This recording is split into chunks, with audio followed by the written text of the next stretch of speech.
afternoon. So I need to hear from you right now if you have enjoyed this afternoon. Well, I need to hear it a little bit louder than that. All right. On behalf of the African American Automotive Association, I want to thank you for the opportunity to be a guest and a witness to the inaugural PowHer Collective. I want to thank our fierce leader, our visionary, and our male ally like we've never seen a male ally, Mr. Christopher Harris. Stand, Christopher. I never call him Christopher, but I'm calling Christopher today. Christopher is our CEO of the African American Automotive Association and of Foxxtecca, and my friend. I also want to thank and acknowledge the diva, Ms. Kelly Crawford. She is the vice president of Foxxtecca and of the African American Automotive Association, and my sister in spirit. I want to thank all of you for being our audience here today. We close out this incredible afternoon with a powerful conversation featuring our four extraordinary, are they not extraordinary? I want to ask that they stand, please. All four of you, please stand.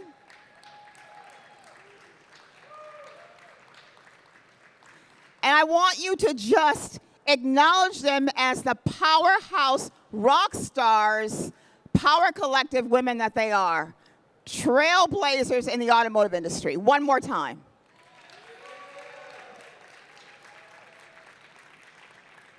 Who are they? They are extraordinary women who have disrupted industries. They are disruptors for sure. They are uplifting communities.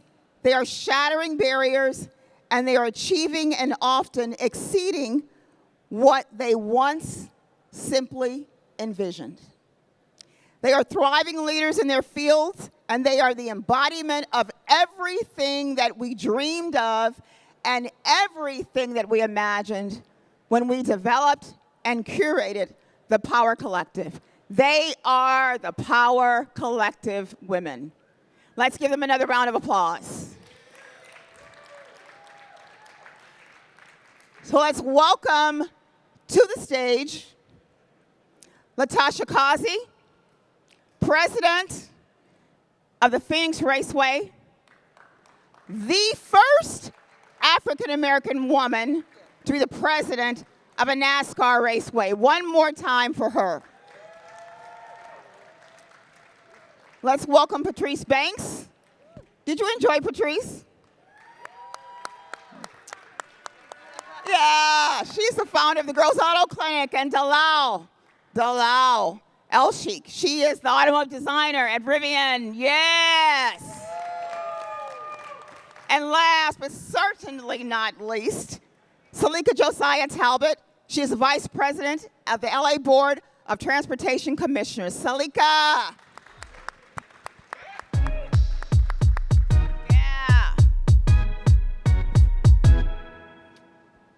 So we're going to start off with just a question that is probably on the minds of many people. With the current wave of automotive innovation falling short on equity. Let me say it again. We are falling short in the area of equity. What is the cost of that oversight? I'm going to ask Patrice, what's the cost of that oversight where we're falling short in equity across automotive? You know, I talked a little bit about this in my presentation earlier. Women spend $200 billion a year buying and repairing their cars with a B, right? A year.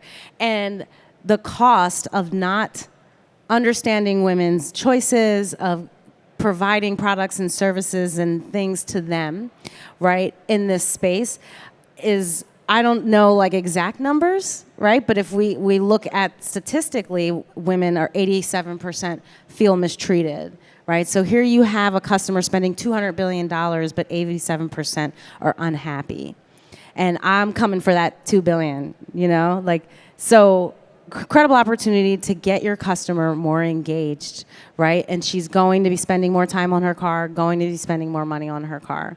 And so I think leaving out women is greatly costing the automotive industry. And I had mentioned before, any company that's deciding to implement some of these things I was talking about and getting women in positions of leadership, you're going to see they're going to start growing and being more sustainable because they're paying attention to that. Very good. Thank you. Suleika, what's the cost? It's like, when you think about the cost, you think about this whole spectrum of inclusivity and the awareness spectrum of diversity. And really, when you think about it, it's anything from intolerance to acceptance and appreciation, right? So what's the cost? Because we know we very seldom feel that level of acceptance and appreciation.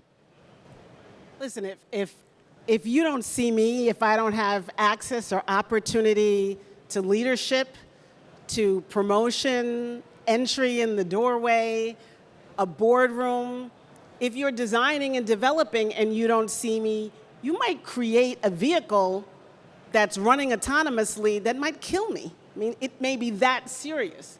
So everything from our entry into the industry to how do we just live our lives every day. And for me, it all boils down to mobility's freedom. So without that equity, we don't have freedom of mobility. So, Latasha, is there a cost? Absolutely, there's a cost, right? I mean, as both of them just said, I mean, we know the power of not only just us and our dollar, but as well as us and our voices, right? And us as who we are, as we represent. As Patrice said, I mean, there's so many of us, right, in this space and in this place. And if we are not equitable, if we do not provide a space and a place, it will become stagnant, right? And so there is definitely a cost associated with all of that. So now let's talk about strategy. So we realize that there are barriers, there are obstacles, there are challenges to creating inclusive environments. But we also have benefited from some opportunities around sponsorship, allyship, or mentorship. So we want to break that down because some of us have not benefited from sponsorship, allyship, or mentorship. And some of us don't even know the distinction between the three of them. So I want to ask Dalal, tell us what your experience has been like. And what do you attribute your success at this stage in your career to? Yeah, I think I attribute a ton of my success to that mentorship. And a very smart woman once said that it's easy to find mentors because when people see that you're bright and that you have passion, they want to help you. And one thing that I think about all the time is I had one mentor when I was in grad school who, Melody Yashar is her name. She is a systems architect at NASA, no longer at NASA, but she was literally building 3D printed homes that we would put on the surface of Mars. And she was also an adjunct professor at my grad school and also running a startup and also participating in NASA competitions that she was winning. So safe to say she was busy. But she answered every email I sent her. She replied to every text. She picked up the phone. She answered my questions. And that is the kind of person I want to be for the younger generation that is coming up. Like, I set time on my calendar that is just dedicated to replying to student messages. Wonderful, wonderful. Patrice, you are someone who has had an interesting career trajectory. You have been a corporate America young professional, right? And you made a decision, even after having experienced a successful career in corporate America, you made a decision to do something bold, really bold, and transition into what can be very challenging, entrepreneurship. What have you attributed your current success to, either in your position or your role as a corporate professional when you were in corporate America, or in your current role as the president and CEO of your company? So I didn't hear the first part of that question. Mentorship, allyship, sponsorship. What's more important to my... What's more important? Okay. What have you experienced the most? So it depends on where you're at in your career, right? And in the beginning of my career, mentorship was very important because you're just starting out and you're learning. You're probably not having those allies or those sponsors because you haven't really shown what you can do. And it's going to be important to have mentors in the space that you're working in, that you're learning in initially when you're starting out a new career or you're starting a new business. You're going to make a lot of mistakes. You're not going to know a lot of things. And you have to learn. And there's kind of a process in taking those steps and learning. And mentors are going to help you. And I've always had more than one. It really just depended on the question that I had and the space that I was in. So again, mentorship is going to be essential in the beginning, right? But as you're growing and you're getting to the intermediate stages and you're looking to scale now, or you're looking to get better or hit the next level, this is where your allies are going to come in and these sponsors, right? So people who are talking about you when you're not in the room, and people who are saying, yes, we're going to give you money so you can start to scale. But they're going to want to see that you can perform, right? And that's going to come through that mentorship in the beginning. So it really depends on where you're at. You're going to need all three. So if you're just starting out, mentorship's going to be most important. Thank you. I'm So in the ally sponsors You're in the phase. ally sponsorship, got it. Because sponsorship is really, really, really something at a level of intricacy that many of us do not have the benefit of experiencing. Now, Latasha, you were not thinking about NASCAR in the world that you were living in. You were heavily involved in community engagement. You were in the finance world. Someone saw you, had been talking about you in the boardrooms when you didn't know your voice was, you didn't even know you were being talked about, right? You weren't even really interested in NASCAR. You didn't even really want the job, right? That's right. So tell us about that person and how that person has changed your life. Absolutely. Well, I think that that's what you're talking about in regards to that transition of advocacy and sponsorship. For me, you're exactly right. There was someone who saw something in me that I did not see in myself, or provided a space and opportunity for me that I never thought was for me, and that was an advocate. Somebody who was talking about me when I was not even in the room. And it's very important for you to show up when you are being mentored. Like Patrice said, when you're being mentored and you're asking these questions and then you're showing up and doing the things that you say you're going to do, that's when people then transition to being then your sponsor and your advocate. And so for me, it was Julie, right? Julie Giese, she went out on a ledge of like, listen, hey, you guys don't need to talk to anybody else. You need to talk to her. And if she says no, you need to do everything you can to convince her to say yes, because she is the right person for this job. And so, as you said, there becomes a time when you transition and you transition to having sponsors and advocates, and I'm super grateful for that. And that is what got me to where I am and being in this space and place in NASCAR. And I will tell you that means that it can happen at any point of your career. For me, being, if you will, been in business for well over 20 years, a mother with teenage boys, all those types of things. So such pivotal times in my life to take a risk and transition to something that I knew absolutely nothing about, but it was because of a sponsor and an advocate for me. Fantastic. Salika, your career has been also a very interesting career. You are an attorney. You worked in policy. You're a policymaker. You are a political guru. You are politics to the nth degree. I mean, you are a change maker. You're a thought leader.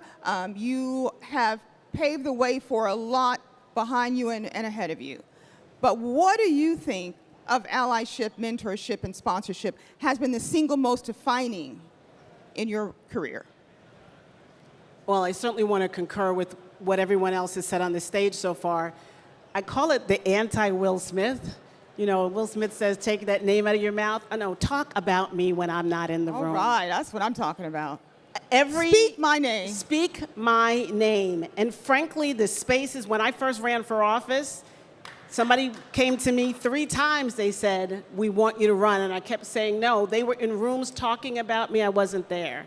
When I became the number 2 at a state agency, they were talking about me in a room and I wasn't there. When I became the senior advisor to the head of a federal agency, they were talking about me and I wasn't in the room. I hope somebody in here is talking about me because I'd like a board seat. Talk about me. Yes, me too. You should know what you want in life. Let's just stop for a moment. I want you all to just recognize what she just did.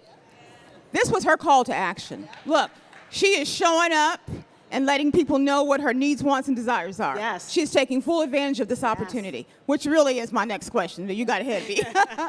So I'm sorry. Continue, Salika. Sponsorship, at this point in my life, sponsorship has been the key to almost every life change, career change that I've had.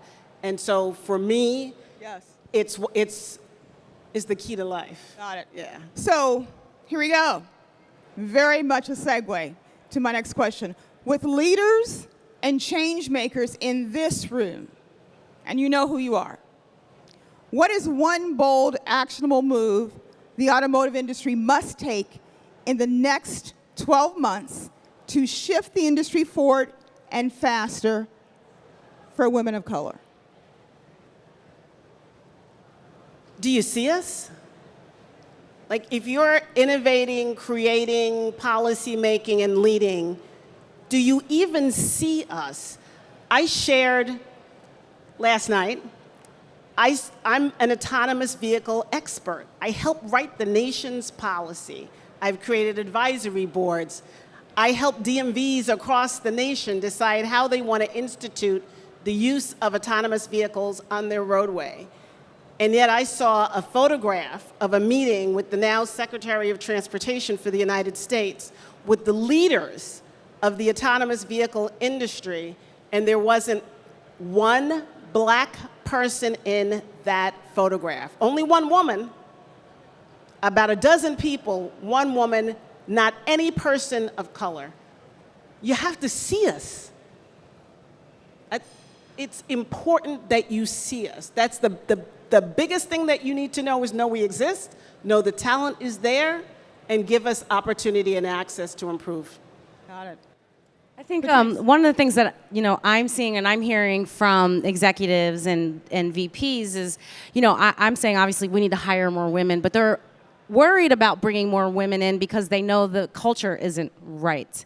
And so being a business owner, I want to say one of the ways that you can support women, especially black women, immediately is funding their businesses, right? Funding entrepreneurs in this space. If you don't feel like your culture is going to be right for that environment, you can still support us in those ways. So that's a great way and immediate to have an immediate effect. Dalal. This is a hard question for me because I'm in-house. I'm so close to it.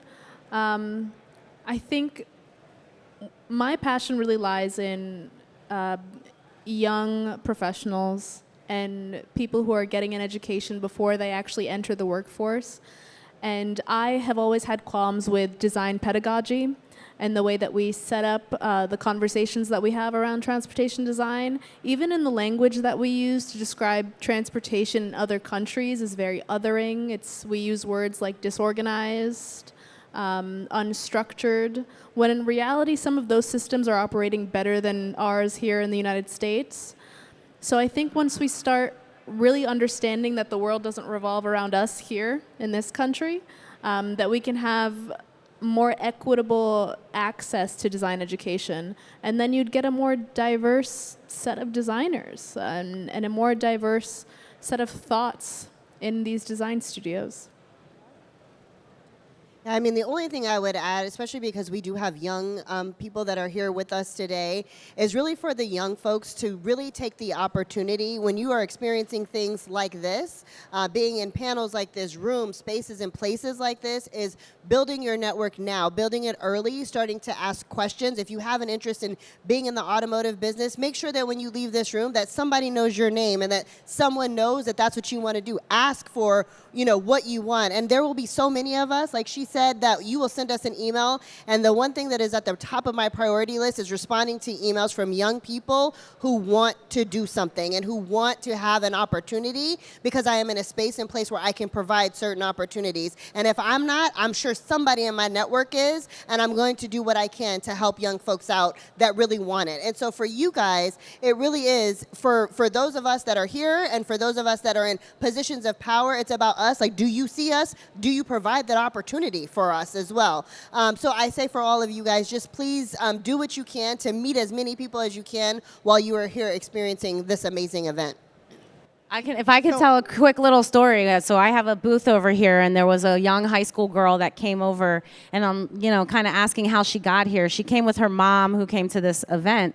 Her mom said, go find a job or something. So she literally was just walking up and down the aisles, talking to every booth. But she was saying she didn't know what she wanted to do in college, so she's literally asking all of them, what do they do? What's their business? Do they like their job? And she's curious. She's trying to figure out, what's exciting here, right? So it's not just about learning who you are, but you could be learning something that might be an interest or a passion for you that you've never seen before. So putting yourself out there and being curious about what you find as well is going to be important. Thank you. So we're talking about making and taking some bold moves, ladies. But we're accomplished. We're credentialed. We have some life experiences. We have some successes and some failures that we've learned from. But if I'm at the beginning of my career, I'm just an emerging leader, or maybe an emerging executive, or I'm a high school student, and I'm listening to you tell me to make and take some bold moves, what does it really take to have the courage and the confidence and the security to do it? Latasha. I would say first it starts with using your voice, right? It starts with that. It also starts with it's okay to get a little help. You have, mentors, teachers around you as well that can help you have some of these conversations. But as well, if you are not curious, if you are not asking questions, or if your mouth is closed, people won't know. They won't know what's going on in your mind and what you want to do. And so I think you have to start there. The other thing I always tell young people, it's about how you represent yourself. You have to show up early, not on time. You have to look the part. You have to, and for us, all of us who are of color, no matter what, before we even open our mouth, before we even say anything, people already have judgment on you, no matter what, right? Good or bad, there is something that they already have to say. So your standards are different. They're different than other people who are around you. It's something I tell my kids all the time. You cannot do the same things that all of your little friends are doing. You have to show up differently because your expectations are different, and unfortunately, your access is different. And so I think for all of you, you have to take advantage just from the beginning of all these things and realize that even though you are young now, you talked about being right now, this will continue throughout your life. And so you will have to be fully aware of who you are and fully aware of the spaces and places you are in, but do not be afraid to be in spaces and places where the person to your right and your left do not look like you. Absolutely. So this also applies to emerging executives as you're transitioning into a C-suite role. So Salika, talk about that.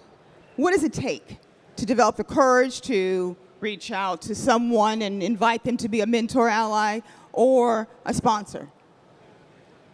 Those are some high-level skills, talents, and abilities that it really takes to, as she said, set the standard, be prepared, because there's a level of preparation that is required of one to have that conversation.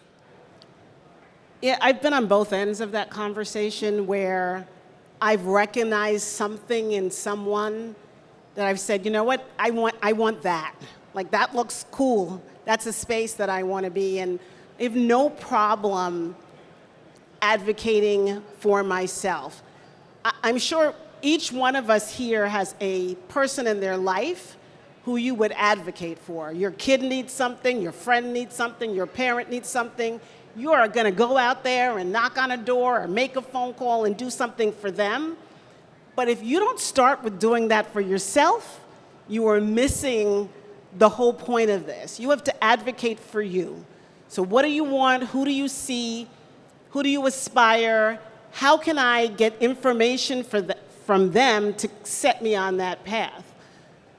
But also for people who have achieved a thing, middle management, early in their careers, or even more seasoned, how do you both show up now in that space, that authenticity? I will tell you, we were having this conversation before. When I started practicing law a very long time ago, we weren't allowed to wear, lawyers, women, weren't allowed to wear pants to work. We weren't allowed to wear pants. This is not, 1920. This is the 1990s. And we found leadership to advocate to say we want to change a thing.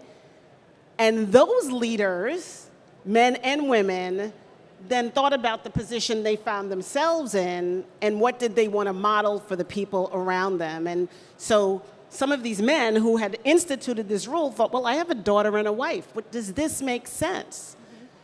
So think about some of the rules and the regulations and the systems in which we operate in. If you're middle management and senior management, is that really what you would want for your child, for your loved one? And if it's not, you have an opportunity to break that barrier, to make a difference in that space, to see someone and see something in someone that you want to help cultivate and nurture so that they can reach that next step. Got it. So thank you very much. This all sounds great, but guess what? Our careers, as you all know, are not just like this. They're like this. And sometimes they're like this, right? And then we regroup, recalibrate, and we get back on track. So we make mistakes in our careers, PowHer Collective, ladies, right? And we learn from them. What has been some of the single most defining, not successes, but mistakes and errors in your careers that you learn from and that you'd like to share with this group? Bilal? I think I'd need to start on this one. Okay. Because I have been only at, I say only, but it's still pretty incredible, 3 automotive manufacturers now, Ford, Mercedes-Benz, and now Rivian. And just the state of the industry post-COVID has been riddled with layoffs. So my first 2 jobs I have been laid off from. Now it wasn't my fault. I didn't do anything personally, and it was a layoff of the entire department. Like at Ford, it was thousands of people who were let go across like 3 waves of layoffs. And then at Mercedes-Benz, they had just decided that they weren't doing advanced UX in the United States anymore, and I wasn't about to move to Germany. So I said, I'll take the severance. But I think the first time it happens, you feel like your world is over. We are no longer in an era where people are at their jobs for 20 plus years. Nobody's a lifer at a company anymore. There's no such thing as those golden handcuffs where you can just cash your check and do your job, work 9 to 5. Everyone is expecting you to go above and beyond, and the industry is turbulent, and you could be gone tomorrow. So the first time that happened, I felt like I was drowning. But I found a new position that paid more, that was at a higher position. And then when it happened again, I said, if this happens a third time, I'm done. I say this to everybody, if it happens again, I'm done with automotive. Okay, I have to go somewhere. Come work for me. Girl, but please. I won't let you off. But I think that repeated experience made me a little bit more callous to this idea that I have to have a company behind me to save me. Like it's taught me that, first of all, I need to have a second stream of income. I need to be doing something entrepreneurial where every decision is my decision. And that's the only way that I have my own future in my hands. Wonderful. Let's give her a round of applause for her grit, her perseverance, her resilience. That's a story to tell right there. Not once, but twice. Yeah. And you survived. Okay. All right. Patrice? So for me, the biggest mistake that I made came from something I know that you probably all feel, which is the fear of missing out, right? The FOMO. And because of my business and the brand and the PR I get, have incredible opportunities that I want to say yes to, all of them. But what happens when you commit your future self to something, your current self says yes to now, you may not want to do it, or you may be too busy to do it, and then you're going to kind of be resentful of doing those things, or they're going to affect your business. So what happened to me is I'm running a repair center, but I'm all over the news about what I'm doing. And Elizabeth Banks, the actress and producer, heard about me, and they wanted to create a TV show about my life and Girls Auto Clinic, and it was called Patty's Auto. I had a mentor that told me, you say no to that. She also told me to say no to the cover of People magazine. These are distractions. You have to focus on your business. You're running a repair center. You have to do the operations. These aren't bringing you in money right now. They'll be worth more money later. How am I supposed to say no to Elizabeth Banks and Warner Brothers and being in Hollywood with famous actresses and they're playing Patrice Banks on TV? How am I supposed to say no to the cover of People magazine? Like, what are you talking about? So I did them anyway because I didn't want to miss out on that. And you kind of do feel like, you know, you're getting a little bit of clout. Look, I'm on the cover of People, and you want people to see it, and they're going to applaud you. But what happened is it affected my business, the repair center, and I lost all of my staff I started with. And I had to rebuild my repair center staff. And because of that, it's taking me longer to scale and open and franchise because I'm doing these other things that are a distraction from what my core focus is, what my core business is, because they're exciting, because it's giving me clout, right? But it's not directly related. And I had to learn to say no. So I turned down people like Jennifer Hudson and Kelly Clarkson to be on their show and do a lot of these press things because I need to focus on my repair center. So when I am starting to grow and expand, I can do those and it doesn't affect the business as much. So I learned that the hard way. It's very important to focus. Don't get distracted. I know this is going to look sexy over here, and you're going to want to say yes to it, but think about the long-term consequences of that. And if it's going to affect what you're truly doing, it's going to take you a lot longer if you're taken off that track. I lost a lot of money doing that and staff. So very, very big failure that I've learned in the future of how to say no to things, even though they seem like incredible opportunities. There's a saying, if it's not a hell yes, it's a no. You said no to Jennifer Hudson's Spirit Tunnel? You could have danced. I know. I know. I'll be there someday soon. Next time. I wasn't doing that when she asked me, though. Yeah. I had a failure. I ran for office, and I lost. And running for office is tough. Putting yourself out there publicly is Tell us tough. what you ran for and where. I ran in New Jersey. I ran for town council. It was I could say it today, the night of I wanted to cry, but it was a life-changing experience. So my story is really about, even in the failure, it's like rising from the ashes. So I had done such a remarkable job in the position that I was, that on the night of election, the now governor-elect said, I want you to join my administration. I had lost.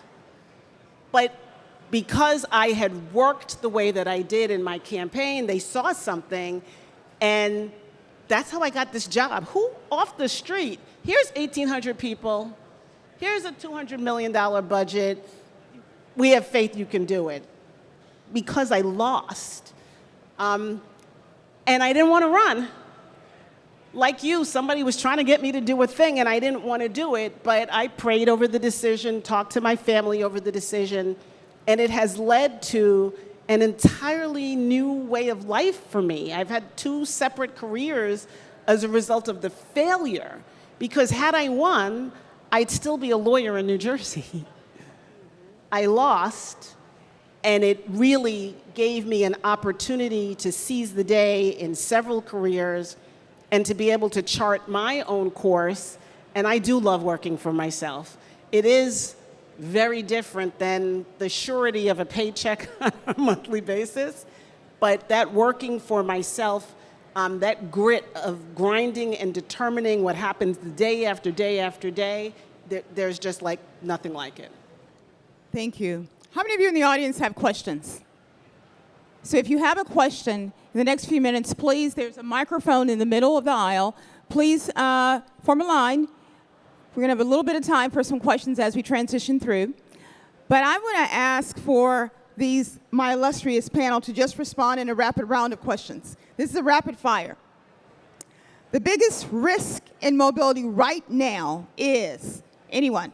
The biggest risk in mobility right now is what? What's the biggest risk? Future technology. Future technology, okay. The future of mobility must include what? Diversity. Diversity. Access. Access. Salika? Equity. Equity. Equity.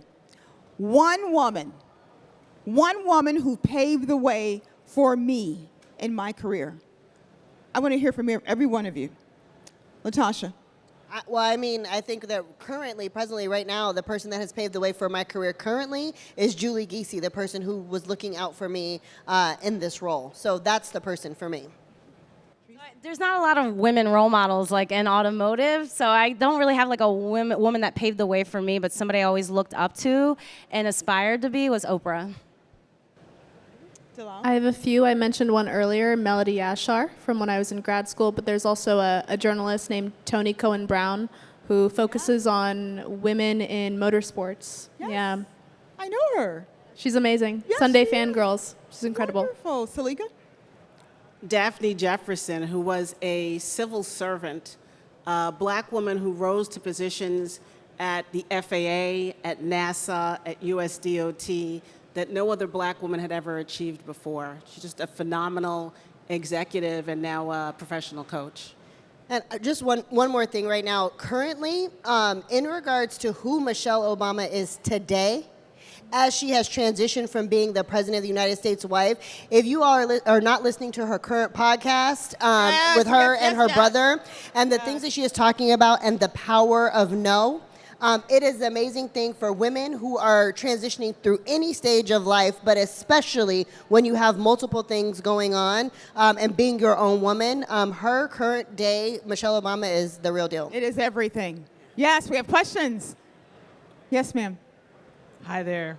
Excuse me. My name is Asha. I have a company called Trip Slip where we have done a great job about making the digital divide to experiential learning simpler through paperless permission slips.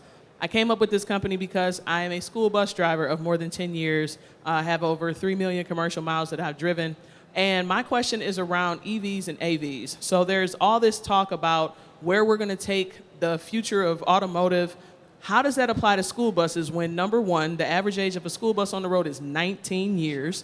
How do we then backtrack all of these 500,000 plus buses that are on the road with an infrastructure that doesn't exist for automation or electrification? Salika, I know you talk a lot about the importance of commercial drivers having that backup and there being some automation to that. So I'm just curious, what do you all think about student transportation? We have all these wonderful students that are here joining us. They came on a school bus. It's one of the most recognizable and also innocuous vehicles on the road. So I'd just like to know what you guys' thoughts are on the future of mass transportation as it relates to school buses and large vehicles. Well, I just want to give you kudos for so many million miles of safe driving. When I tell you that, it is an amazing feat for a professional driver, so you need to give yourself a congratulations for that. Thank you. Part of what's happening in the field of autonomy from a policy standpoint is people have really cool tech. They want that tech on the road, and they don't want to say we're autonomous, but asterisks, like certain measures of movement should still have a person in that vehicle. We shouldn't move hazardous materials autonomously. I say it all the time. I speak across the world on this issue. Like, we should be free to say that. People in autonomy believe that, but they don't want to say it out loud because somehow they feel it'll impinge on their business. Students who are getting in school buses every single day, there are between 26 and 29 million children who get on a school bus in America every single day. But 3 children under the age of 18 die every single day in a preventable vehicle-related crash. And black and brown children die at 4 times the rate of anybody else. So the point is, how safe is that bus that you are getting on? I don't want my kid to be on I got old ones now, but I don't want my kid or my grandchild to be on a bus that is not safe. And I'm not fighting electrification, and here's why. Those 26 to 29 million kids who are getting on buses are predominantly diesel fuel engine buses. It's horrible for our children. Breathing in those noxious gases, for the bus drivers to breathe in those noxious gases. We can find ways to electrify these vehicles and put them on the road for the safety of both the student and the professional driver. The problem we have from a business standpoint is there's technically only one major EV manufacturer in the world.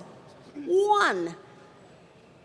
If we want to talk about what we should be doing as a nation, if you want to talk about bringing manufacturing back to the United States, the current administration could literally dictate that a line at Ford or anywhere else become an electric vehicle bus line and produce electric vehicle buses for the benefit of the children of America. Right. That's how you make better changes for tomorrow through policy. Thank you very much. Thank you. Hello, young man. What is your question? My name is Piyash Roy, and I'm a student. I have a question. It's how do you guys stay motivated and strive forward in a time where there's an overwhelming focus on like dismantling diversity and equity programs? That is a great question, young man. Who would like to take the question? Let's hear from another one, person, if you don't mind. Go ahead. Oh, were you gonna go? Oh, yeah. Well, first of all, I mean, I think that no matter what, when we wake up every day, we are who we are, right? God made us to be who we are. I'm a black woman every day. Don't let the light skin fool you. Just all the way black every day. And so it's already hard that we have to deal with the fact of what we're dealing with. But we have to stand true to who we are, and we have to press forward. We will have organizations. So I work for NASCAR, right?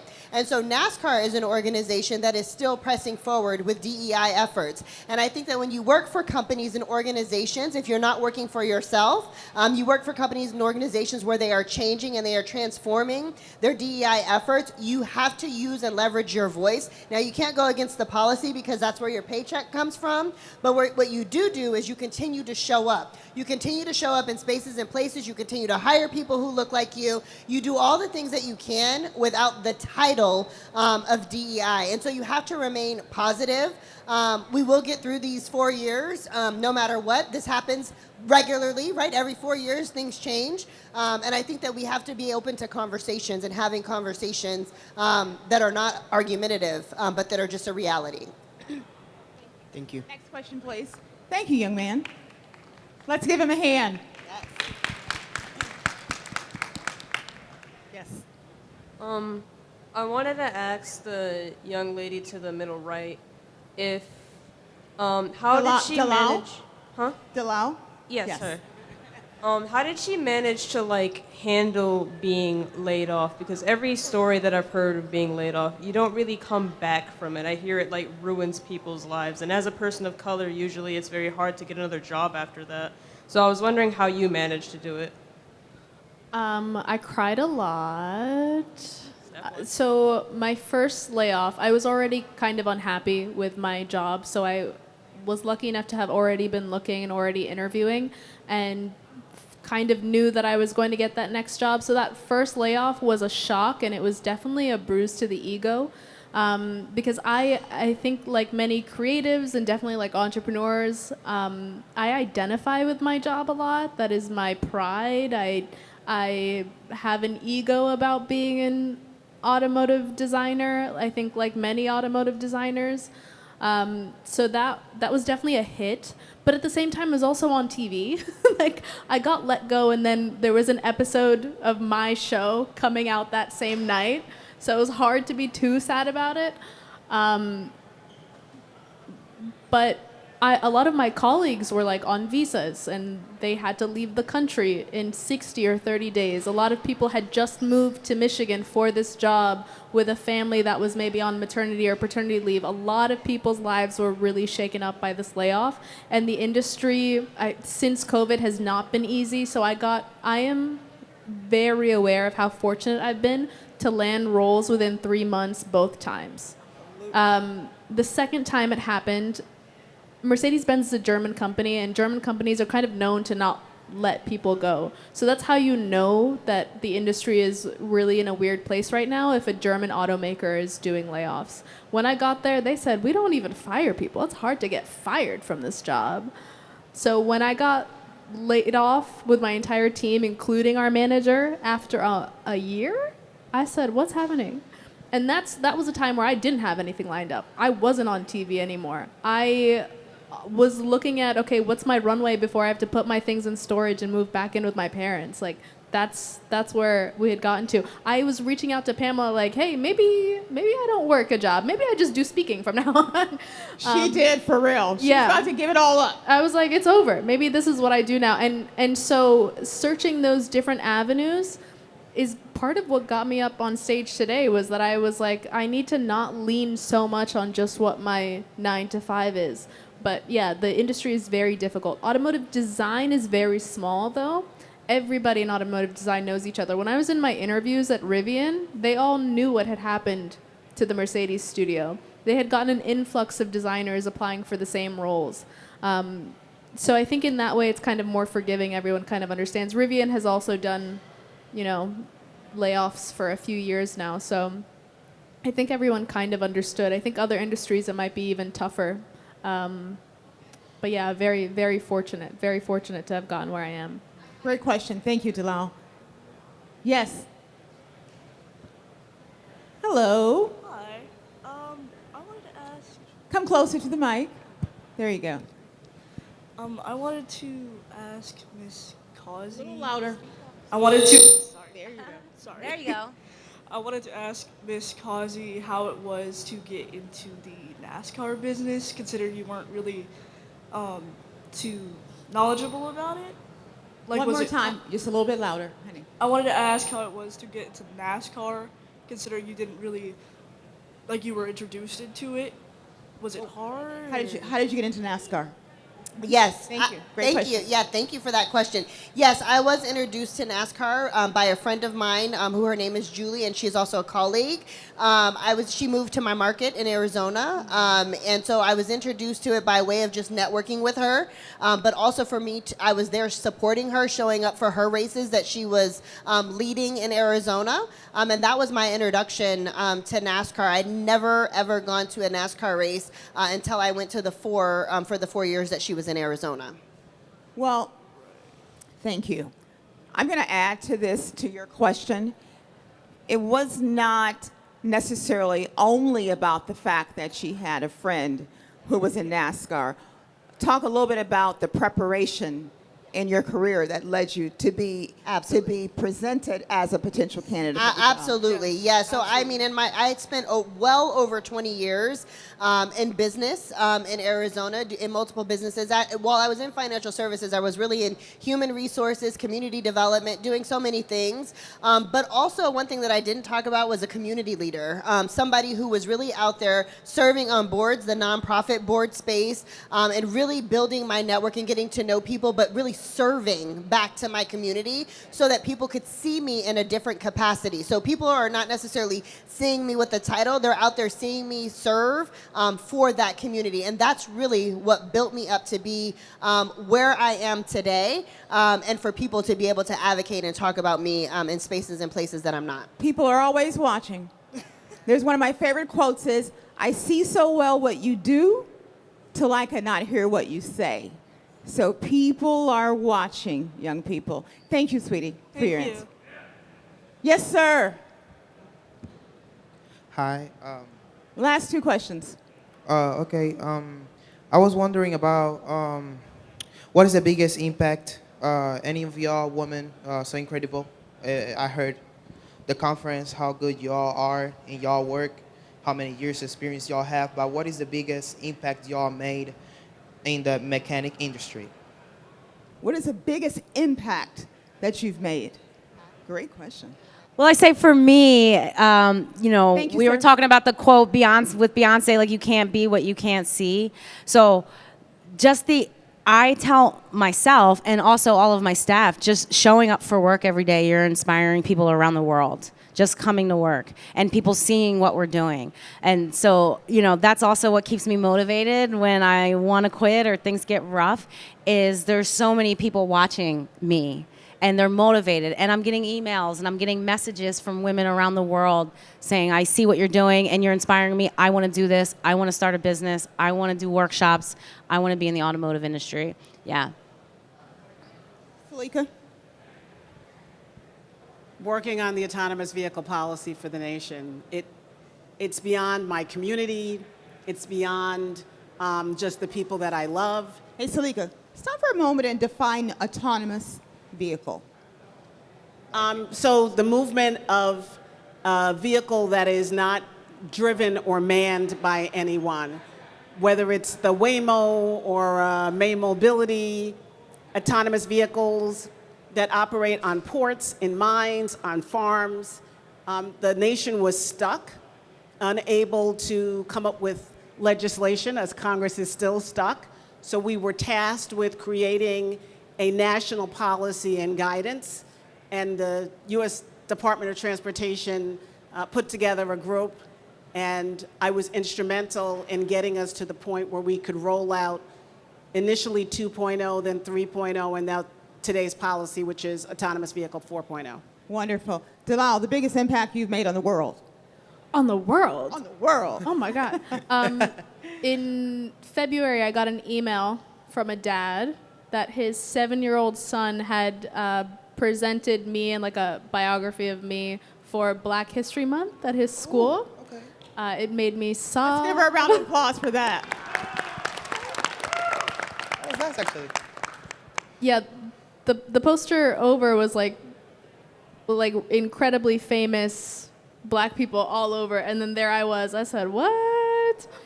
But I think that recognizing that there is that visibility and that young people are watching, I think that has so far been the biggest impact. Very good. Okay. Yes, thank you, sir. Thank you. Yes, ma'am. Hi. I was wondering what was A little louder, come closer. I was wondering what were some struggles you faced trying to start your own business, and how did you overcome them? What does it take to start your own business? What is the strategies or approach? What do you need to do to go about building a business? Patrice. Yeah. So one of the things that you want to do if you're going to start a business is surround yourself with people who've started businesses, all right? Because you're going to learn from them. So if it's somebody that is a lot more older than you or more experienced, and you just say, hey, I want to come and learn from you. I'll work for free. What do you need me to do? I'll sweep floors, right? Learning from someone that's already successful. And I'll tell you, there's so many people out there that are looking for help from someone, right? And if you're passionate and you work hard, right, you show up, like you say, there are going to be really smart people that are successful that are going to show you how to do it. And for you, because you're offering the free help, right? And so that's one of the ways that I would do it, and that you can kind of use them as a mentor to start learning about business. Obviously, you can read business books and you can go to conferences, but nothing is going to really teach you how to run a business besides running a business. So get involved with people who run a business, learn from them, and then just start executing yours. Make sure you have a business plan first, write out your business plan, and join an organization like SCORE. There's all types of free resources for small business owners to start a business like SCORE that'll help you write a business plan, help you find loans, right, and help you find mentors to execute your plan. Wonderful, thank you. And last but not least, Hi, my name is Bria, and in the question that I a little louder, come closer. Hi, my name is Bria, and the question that I had is, when did each of you realize that you were actually breaking barriers in your industry? When did each of you realize that you were breaking barriers? At what point in your life and in your career did you know you were a barrier breaker? Excellent question. This will be one of our closing questions. Yeah. So each of you please respond briefly to that question. Yeah. Latasha. Well, I think for me, it was the fact that I was one of one, and being a history maker and being the first in NASCAR's history to do what I'm doing. But a few months ago, I was selected to be the person that threw out the first pitch at the Arizona Diamondbacks for Jackie Robinson night. And I received the email, and I thought that it was fake, right? I was you usually ask celebrities or people who have really done big things to do something like this, because we know Jackie Robinson was major, right? And so when I read the write-up and I read the nomination of what people were saying about me, in that moment, it was a very humbling moment to realize dang girl, you actually are doing something, and you actually have broke barriers, and people are watching. Right. Patrice. So for me, it's when I saw a post that I was tagged in from a woman in Kenya, in the continent of Africa. And she started her own auto repair garage and with car wash because I inspired her. And she had graffitied on her wall the hashtag #Shecanic, which was our hashtag. And I could not believe that I had inspired this young woman in another continent, in another country, to create her own business similar, right, and to hashtag #Shecanic, and she spray painted it on the wall, and I just thought that was so dope. Fantastic. Delau. You know, I still consider myself pretty early in my career, but I think it's mainly been being one of one in these spaces. When I was at Art Center, which is considered one of the premier automotive design schools in the country especially, I mean, I think the statistic they claim is that 70% of cars on the road were designed in part by an Art Center graduate. And they also have these flags up on the main hallway of the school that represent where every student comes from. And until I got there wasn't a Sudanese flag. When I was at my first 1, 2, now even my third job, I'm the only black woman in design. So I think experiences like that, getting that email from that student, getting a cold email to be part of a TV show, I mean, things like that will really remind you that you're doing something. Salika.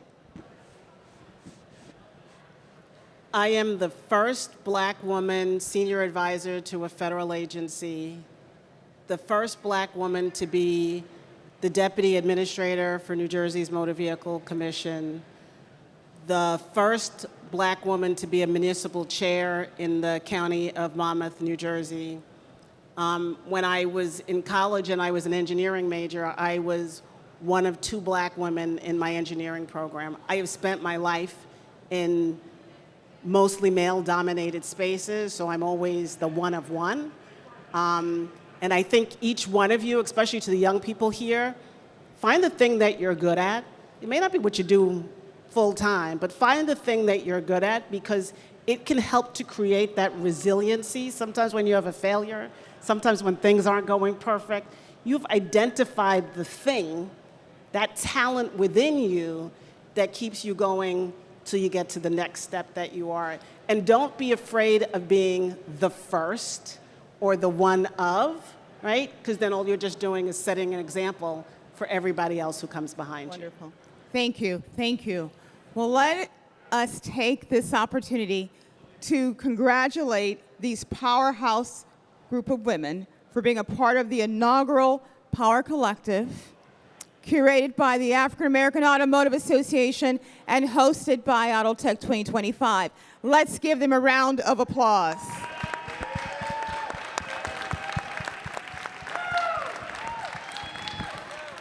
I want to take this opportunity to thank everyone for joining us at the PowHer Collective.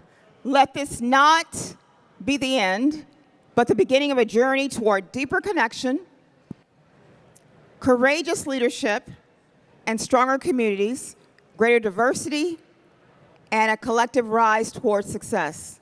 Together, we will continue to champion empowerment for women of color in the automotive and the mobility industry.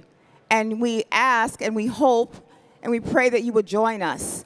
To learn more about the PowHer Collective, visit our website and join us as we take this industry by storm. Thank you very much for being a part of this wonderful afternoon. Thank you, ladies.